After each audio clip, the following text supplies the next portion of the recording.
What's going on, y'all? It's your boy Alex. Shout out to the Elite Fleet. Make sure you like and subscribe so you can become a member of the Elite Fleet. And we gotta do a reaction here to this woman rejects nuclear physicist, because I keep seeing it popping up and everybody going in on Shorty. They calling her crazy. They calling her ghetto rat shit, talking about how she gonna be a single mom. And I'm like, damn.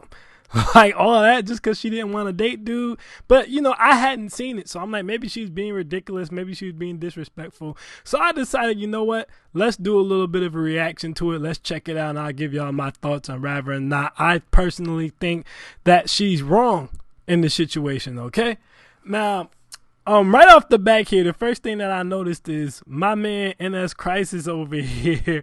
He kind of looked like one of the Temptations. He almost looked like one of the 5 Heartbeats. Like, he like one of them dudes. He like Elvis Presley. I know Elvis Presley got a movie coming out. He kind of like Elvis Presley. He like one of them dudes who sings and comes back to the mic. He be singing something like this. Sugar pie, honey bunch. You know that I love you. Hey, I can't help myself.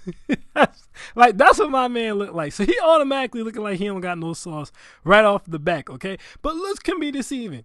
All right, looks can be deceiving, so we're not going to go too hard off of that. Then we got Jay Leah right here.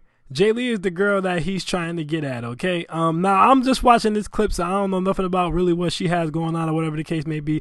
But Jay Leah looked like she dressed for the occasion, okay? She got her makeup done. You know, she got her little swoop. If y'all looking at this little area here, she got the little swoop. I don't remember what sorority says swoop, but she got her little swoop. She got her little baby hairs laid. She like, you know, she got her little necklace on, you know what I'm saying? She ready, like, somebody come sweep me off my feet. Somebody save me. And then we got Melly over here. Melly look like she high. Listen, I don't follow Melly's channel, right?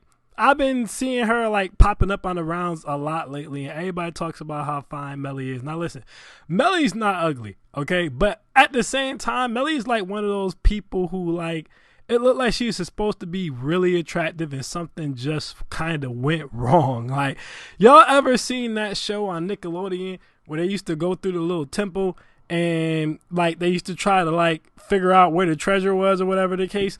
That's pretty much what like Melly looks like. She looks like the people from that show. Or as a matter of fact, if you guys ever played Crash Bandicoot, y'all know y'all used to hit that box and used to get the invisibility and that little mask used to pop up and just be like, who do I do?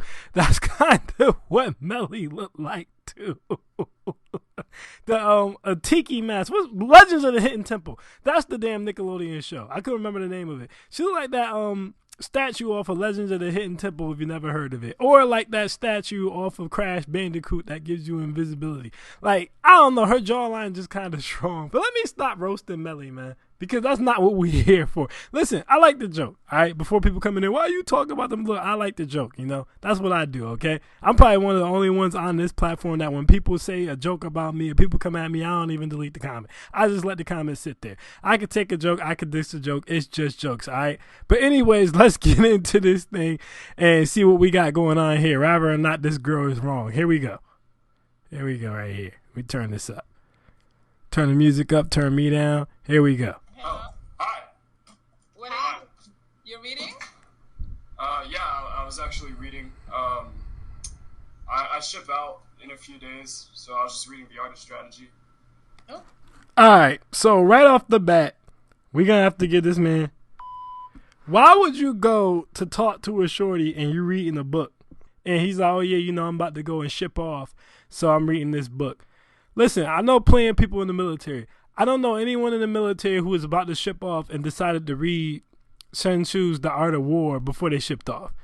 This already sounds like you trying hard. Like, we all know you had to like get onto this show, send the email, whatever process you had to do to get here. So you start off reading the book. And for those of you who never been on StreamYard, let me tell you guys something about StreamYard. In StreamYard, you can watch the video up until it's your turn. So my man sat there watching this stream until it was his turn. I mean, he had the book right there, and he was waiting for his turn to get up in here, you know what I mean, and basically said that he was reading that book.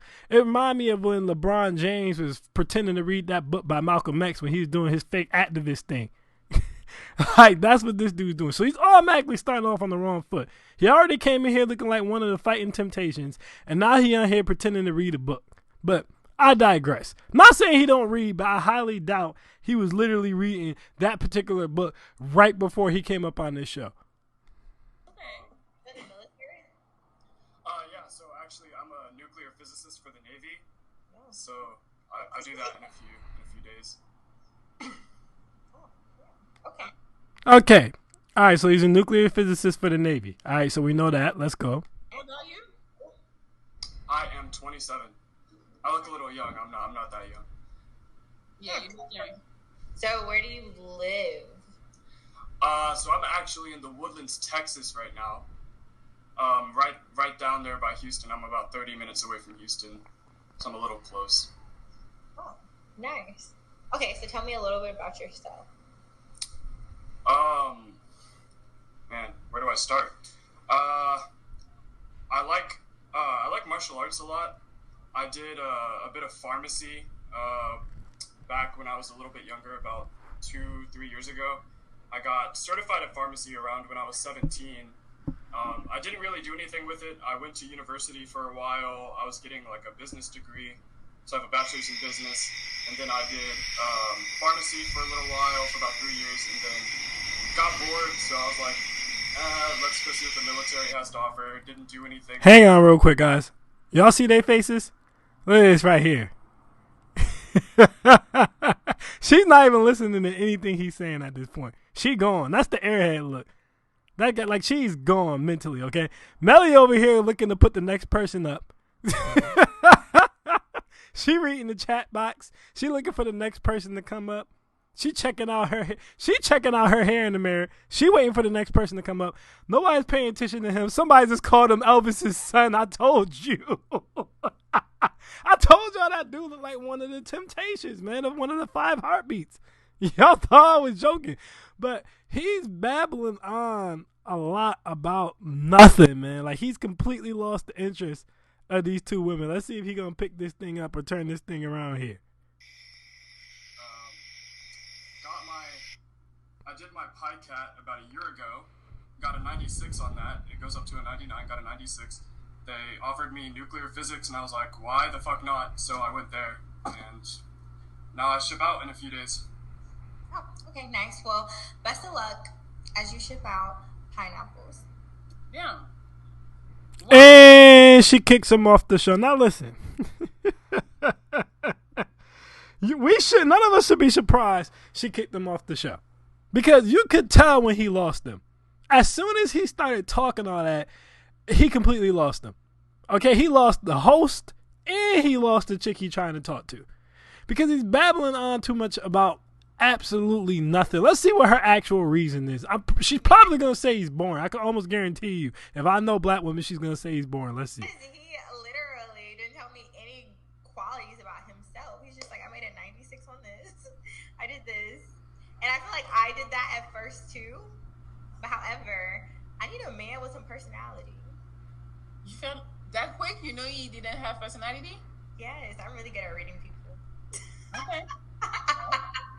Now, look, I'm going to say this, guys. Why am I stuck on this stupid screen? Whatever, we'll leave it there. What difference does it make? I'm going to say this. She didn't necessarily say that he was boring. She basically said she was asking about his personality and he wasn't really saying anything about his personality. But no, she didn't technically say he was boring. But in a sense, she was basically saying he was boring. Listen, guys, I tell women all the time, okay? Your career choice, your degrees, your job is not a personality trait. It's not. And she was actually right. She asked him to tell her something about him, okay?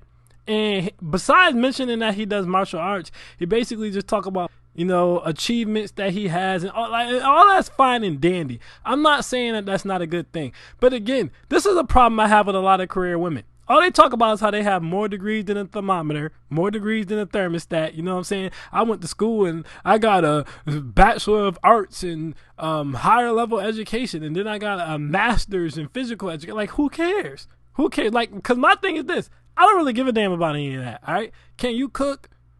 Can you clean? Are you going to be a good mother? Are you going to be supportive? All right? Do you have intention on being a housewife? Can you read out loud without stuttering? Can you read today without going today? Like, these are the things that's important to me. Are you funny? Are you fun to be around? Like, these are personality things, okay? Talking about your degrees and your accomplishments, and you got a 3.5 GPA in this, and you a rocket scientist at NASA and that. Who gives a damn? And like, I get on women about that, but I'll also say this. I'll still date, like, one of the girls I'm talking to is the CDO. She has a bad habit of always talking about her job. Okay, well, I had to work on this project and But me being the man, I basically pull her out of that. I make everything fun, basically, right? I bring the fun, I bring the good times, I bring the jokes. I come up with the interesting dates, you know what I'm saying? Like the stuff to take her out of just, I'm a smart woman and I do all this extra stuff. So what you got to realize, what happens is if you take a woman who's all about her degrees, all about her jobs, all about her accomplishments, and you put her with a dude who's basically the exact same way, it's a recipe for disaster. I mean, they just going to sit at the table and talk about work all goddamn day. Hey, how did your day go, babe? Well, I was working on this project at the office, and goddamn, Billy was getting on my nerves. And, man, I'll tell you, boy, I tell you what. And how did your day go? Oh, I had these different projects I was typing in. It's going to be a boring-ass relationship. You guys got to understand, like, opposites attract. Now, a lot of people been disrespecting her, Like I said, I've been seeing a lot of, she's going to be a single mom. She's crazy, Pookie, Tyrone, da-da-da. I don't really think that was the problem here. I'm going to be honest with you guys. I really don't think that she was necessarily looking for a Pookie or a Tyrone type. It's just, again, a lot of the times women rely on men to provide the fun aspect, right? You're supposed to be, like I said, the one who be like, yo, let's go bowling, let's go throw some darts, let's go hiking, let's go on like a vacation. You're supposed to be kind of like the random spontaneous person. Every now and then, you'll get a girl who's kind of out there and she's the random spontaneous person, but somebody has to be, okay? And just going off Jay Leah's demeanor, she didn't seem like she was too outgoing of a personality, right? Like, she didn't seem like that girl who was just like jumping up and in the clubs all the time or any other stuff. She almost seemed like she was kind of boring herself. She even said out of her own mouth, if you actually pay attention to what she was saying, she even said out of her own mouth, like, he basically just talked about his job and his career and his accolades, which I'll admit I did too, but I want a man with personality, which makes sense because she's more.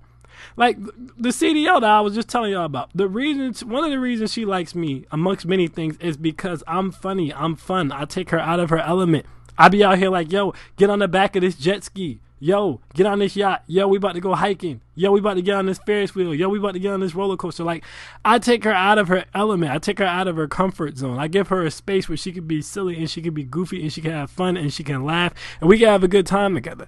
And I think she's looking at this dude and she's just like, yo, his identity is your job. And your job can't be your identity. And the thing is, and I tell dudes this all the time, right? You can have all the money in the world, right? You can have all the muscles in the world, whatever. But nothing beats personality with women. A lot of the times you dudes wonder, y'all be like, yo, how did these ugly dudes get these fine girls, right? Like I hear dudes say that all the time. This dude ugly as hell. How did he get this fine girl? Like, looks and money can also be a big detriment to men. Looks and money can actually hurt men a lot of times because what happens is if you come from a family of money, right? So you've always had money, right? This seems like, a guy who probably comes from a family of money, probably came from the suburbs just by his demeanor and stuff like that. And there's nothing wrong with that. I'm just breaking this down for you guys, right? Or if you're just a very attractive man, what happens is you never really have to, if you have money or you're just very attractive, develop a personality. Because women always come to you because you're attractive or because you have money, okay? It's the same thing as the pretty girls that we talk about all the time. They're usually dumb as a box of rocks and have the personality of a cardboard box, right? But that's because they're pretty, so they don't really have to have a personality. This is why a lot of times dudes just say the best girlfriend is a chick who used to be fat and lost weight because she has the personality and the outgoingness and the spunkiness of a fat girl and the friendliness of a fat girl and like the submissiveness of a fat girl, right? But now she's in shape. And she, she's the complete package now. So what happens is the reason a lot of the time that these ugly dudes or these broke dudes or whatever the case, they get these girls is because they don't have money to rely on. They don't have their looks to rely on. The only thing they have is their personality. And everybody always challenges me when I say this, but I try to tell dudes all the time, all you really need is your masculinity to get chicks. That's the most important thing, your masculinity. Everybody want to talk about 6 figures this, 6 figures that. At the end of the day, like when wealthy college kids were talking to Stuff Is So Cold, she admitted, she's like, yo, I was talking to a dude like he was basically a Pookie. Like, and this happens all the time. Like, at the end of the day, that stuff helps you, but nothing helps you more than your personality. Like me, I don't even tell chicks what I do. I'm very, like, if I was him, I wouldn't even told her that I was a nuclear physicist. He couldn't wait to bring up that. I wouldn't have told her that. She'd be like, what do you do? I'd be like, oh, I work in the Navy. That's what I would have said. I wouldn't even told her I'm a nuclear physicist. Because that's leading with your wallet. And then you say stuff like that, and then when the girls just want you for money, then y'all get mad at the same time. And I'm going to tell you this, like, maybe if he's talking to a Becky, right? Or maybe if he's talking to a Ling Ling, him saying he was a nuclear physicist probably would have meant a lot more. Right? But when you're talking to a sister, that only means so much to them because they was raised to be independent and have their own bread anyway. And even if they don't really have a lot of money, they're not necessarily, not all of course, but they're not necessarily looking for a man with a lot of money because they don't really want, in their head, a lot of them view submission as control. As controlling is like a bad word for them. So you have to kind of break them into wanting to even be, you know what I'm saying? Like a traditional kept woman. Because that's not how they come in. They come in wanting 50-50 or wanting to be in control of themselves. So they're definitely going to be more turned on by your personality than anything else. But regardless, with any woman, you always want to get a woman off of something that doesn't have anything to do with your money first. So then that way, when you put your money in there, it's like the sprinkle on top, okay? The money should be like the sprinkles on ice cream. It shouldn't be the ice cream. You don't want it to be the ice cream. All right? So like I said, I wouldn't have even told her I was a nuclear physicist, to be honest with you. I would have just said, hey, man, I work for the Navy. That's really what I would have said. I'd be like, hey, I work for the Navy. I'm working with the Navy. Once we got to know each other better, then that's when I would have sprung on her I was a nuclear physicist. Because let's say this went the other way, guys. She's clearly not attracted to him, right? Like, he didn't knock her socks off physically, clearly, right? And his personality didn't knock her socks off. So let's say she did what y'all thought that she should have did. And she's like, I'm going to talk to him anyway because he's a nuclear physicist. Then we would have all been in here roasting her because she would have divorced him in like 7 years and took half of his stuff. She actually did him a favor by just passing him. But, I mean, I don't think she was rude. I don't think she was mean. She didn't seem ratchet. She didn't seem dumb. She didn't seem like she wasn't educated. Now, again, I didn't watch the first part of the show, so I don't know. But I didn't get any of that. It just seemed to me like he was basically boring to her. Almost like I said, almost like he defined himself by his accomplishments, which was already something that she does any goddamn way. And she's like, well, we can't have two people together who are doing that same thing. It's like somebody's got to be outgoing. Someone's got to be fun. Someone's got to be funny. Somebody's got to be witty. And he wasn't giving her any of that. So at the end of the day, she decided to pass on to him. I don't know why everybody's so mad at the girl. Now, I'm not feel bad for her because she's going to work her way around YouTube and pop up on everybody's show. And all these dudes who's supposed to be G-checking her going to end up trying to holler at her and being goofy and laughing. Keying. And she going to hang up on them and they're going to be looking to the chat for help. So, we know how this scenario goes. We don't have to feel bad for her. But I'm just saying, I don't understand why everyone is so mad at her. It's almost like y'all want chicks to like y'all for the reasons, like, you know what I'm saying? Like, for the reasons y'all feel like they should like y'all. Y'all call women gold diggers all the time. You run into a chick who sees a dude with money and she goes, yeah, I'm good. And it's still wrong. So it's like, it's wrong. It's like almost like they damned if they do, damned if they don't. They're wrong if they date a dude because he got money, and they're wrong if they don't want to date a dude because he got money because he's boring. Like, what's right at a certain point? Like, what's right? So, at the end of the day, I don't think, like I said, she wasn't rude or anything like that. I just think dude did come off like, again, like I said, I say to women all the time, Evie, you can't define yourself by your career. Your career is not a personality trait. So, he seemed like a dude who didn't really have much going on besides his career. And you probably had to work really hard to be a nuclear physicist, to be fair. So, you probably didn't have a lot of time to get into other stuff, to be fair to the guy. But, it just seemed like he was kind of boring. Like I say, he reminds me of, the CDO that I, been getting to know. She kind of has a very similar personality where it's like, you could tell she's probably a fun person in there, but she's been so locked in on school and getting all these goddamn degrees that it's just like she almost can't take her head out of the books and work. And those types of people need someone who is the complete opposite, who's going to take their head out of that. And I don't think that's what she's seeing in him, and that's what I think she was looking for. So I don't think she was wrong, basically, in summation. I don't see what she did wrong. In my opinion, she didn't curse him out. She wasn't rude or anything like that. She just wasn't interested. And whether or not you guys believe it, guys, it's okay. Like, girls don't have to be interested in you. They have the right to decide, just like you do, Like, you can say she's ratchet, she's twerking, she's ghetto, I don't want her. She can say he's boring, he looks like Elvis Presley. I don't want him. You know, what's good for the goose isn't always good for the gander. I am Alex, and I am out. Peace.